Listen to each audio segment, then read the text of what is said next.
Hey, good afternoon, everybody.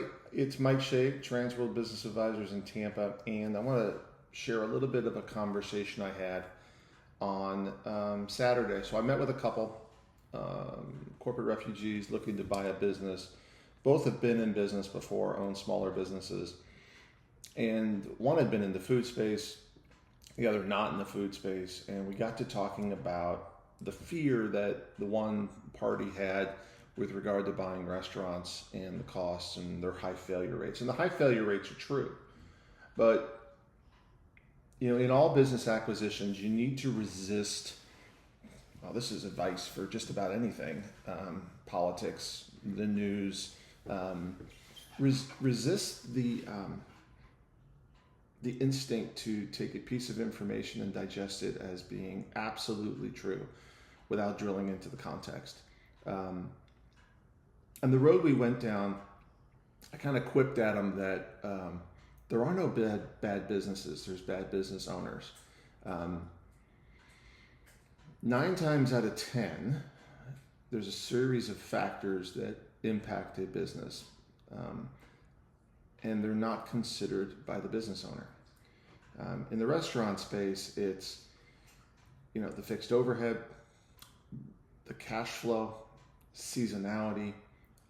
You underestimate, this happens all the time, you underestimate how long it takes from sustaining the lease to getting the doors actually open and having the money to spend on advertising dollars, and you don't have enough capital to catch that wave to carry you through the eventual dip, because people love new, but new only lasts so long.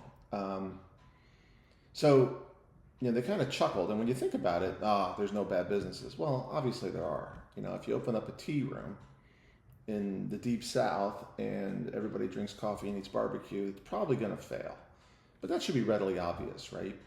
But 9 times out of 10, in my experience, it's been a lack of understanding of who your customers were, imposing your tastes and your perceptions on the marketplace, and not realizing that you're not the customer. Two, not really having your arms wrapped around the money, how much it actually costs to make a product or to sell a product. And that doesn't mean the cost of acquiring the coffee cup and selling the coffee cup. There's other costs. There's taxes, leases, utilities, insurance, carrying costs, labor, on and on and on it goes. And as brokers, we tend to simplify those and go, you take your cost of goods, multiply by 3. That generally covers most expenses, unless you're getting things at a discount. But that bad business or that bad business owner creates opportunity. If you think about back in 2008, all the houses and the housing boom that crashed, and those people that had the money on the sidelines to go in and buy those properties and catch the appreciation of those properties over the next 20 years, those were great deals. I'm sitting in my home office right now, and I've got CNBC on, and the prognosticators are going back and forth about opportunity and drama related to the tariffs.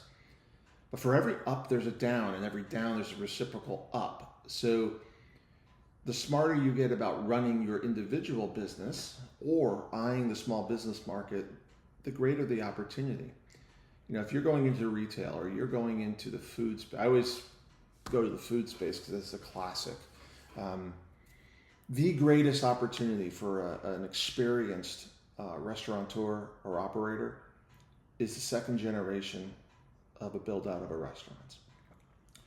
The cost of building out a restaurant in the present day runs in the hundreds of thousands.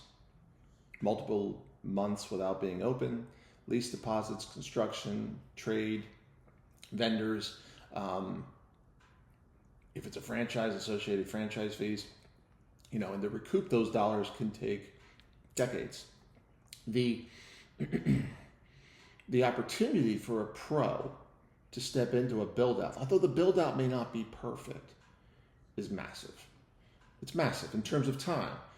So I was driving up 98 to go pick up my son yesterday, and drove by what was formerly a drive-through freestanding building, um, and Highway 98 in Lakeland's pretty busy. And now access to that location wasn't great, but it wasn't an anchor parking lot with a Publix, but it did have a drive-through. And I was thinking of a recent franchise that opened here, going, man, they're not going to get any drive traffic. It's a donut shop. You're not going to get any drive traffic, and that's brutal. I've learned that time and time again. If you're quick serve, on the go, breakfast, lunch, trying to catch that early morning commuter, and it's difficult. If it costs a commuter 5 extra minutes to go in and get a cup of coffee, that represents thousands of dollars in sales a day. Same for lunch, same for dinner. And I looked at that location. I went, man, what did it cost to build the sucker? Because it was a freestanding location. It took millions of dollars to build that location. It may not be worth millions of dollars, but that's what it costs. Time, lost sales, access, impact fees, electricians, roofers, concrete guys, the franchise fee was clearly a franchise location. Couldn't you go in there and step and avoid all those fees and stand up another restaurant that will do pretty well without those costs? Because that original owner had those costs, and they had to make the money to offset those costs in order to survive. Well, the buyer who goes in and steps into that location, man, you got a huge opportunity to just whoop the market. Second, that landlord who owns that lot, or that bank that owns that lot, does not want that on their balance sheet, so you can get it on a dime. You can get great terms on a dime. Doesn't matter what the market bears. If it's empty, that's your time to negotiate. So as you go into volatile times, it's real important to see the opportunities for the businesses that are failing. In my experiences, business owners, when they go to market in distress, generally don't lie. If you hire proper accountants and bookkeepers, they will ferret out the lies in the due diligence process. But you really need to look at the distressed businesses, or the businesses that are struggling, because the value of the upside, the arbitrage as we call it, on the upswing, because of the talents and skills you bring to bear, is massive. And I think over the next year, there's going to be a bunch of that out there. So take the opportunity to look at some of this distress, not the immediate income, and do a hard task assessment on yourself to determine what value do you bring to those opportunities to make them better. Because I guarantee you, the real players, the pros, that's what they're doing. Have a good one.